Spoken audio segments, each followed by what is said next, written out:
Եթե ուզում եք ձեր վահանաձև գեղձը լավ աշխատի, ուրեմն պատրաստեք այս բաղադրությունը եւ խմեք 2 ամիս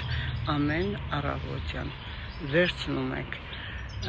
կես բաժակ, այսինքն 100 գրամ գոլ վիճակից մի քիչ տաք ջուր, մեջը լցնում համեմի սերմ, 1 թեյի գդալ, նույն պահին աղացած եւ չաման 1 թեյի գդալ։ 2 այս հրաշալի բաղադրությունները ձեզ տալիս են եւ սելենի, եւ յոդի, եւ հորմոնների վիճակն են կարգավորում վահանաձև գեղձի, եւ 2 ամիս անց դուք կտեսնեք բավականին փոփոխություն ձեր վահանաձև գեղձում, ձեր ինքնազգացողությունը կլավանա,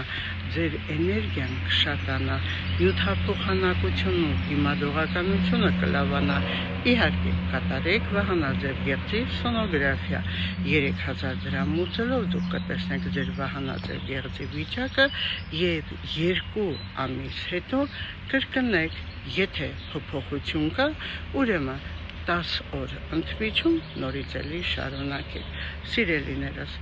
ժողովրդական բժշկությունը օգնում է ձեզ միկրոէլեմենտների եւ հորմոնների վիճակը կարգավորելու, բայց բուժում է բժիշկը։ Ունեք նման խնդիր, զանգահարեք 010 500 560։